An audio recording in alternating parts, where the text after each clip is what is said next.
ధర్మవరం పట్టణంలోని ఆటో డ్రైవర్లకు 15,000 రూపాయల నగదు జమ చేస్తున్న సందర్భంగా మార్కెట్ యార్డులో ఏర్పాటు చేసిన కార్యక్రమంలో పాల్గొన్న ధర్మవరం టీడీపీ ఇన్ఛార్జ్ పరిటాల శ్రీరామ్, జనసేన నేత రాష్ట్ర కార్యదర్శి చిలక మధుసూదన్ రెడ్డి,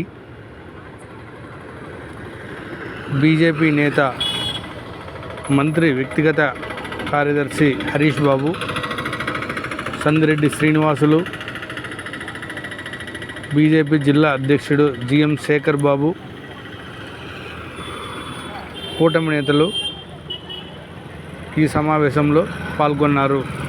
ఈ సందర్భంగా ఆటో డ్రైవర్లు కూటమి ప్రభుత్వానికి కృతజ్ఞతలు తెలియజేశారు.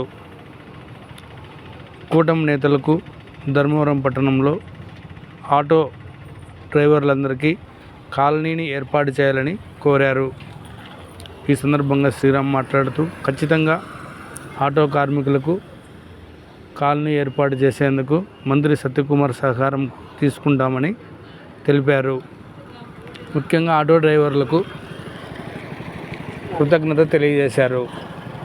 మంత్రి సత్యకుమార్ యాదవ్ ఎన్నికల సమయంలో ఆటో నామినేషన్ వేసే కార్యక్రమం సందర్భంగా పెద్ద ఎత్తున కూటమి నేతలు హాజరు కావడంతో సమయం అయిపోతున్న సమయంలో ఆటోలో ఆర్డీఓ కార్యాలయానికి వెళ్ళి నామినేషన్ కార్యక్రమాన్ని పూర్తి చేశామని అన్నారు. కావున ఖచ్చితంగా ఆటో కార్మికులకు కూటమి ప్రభుత్వం అండగా ఉంటుందని కోరారు.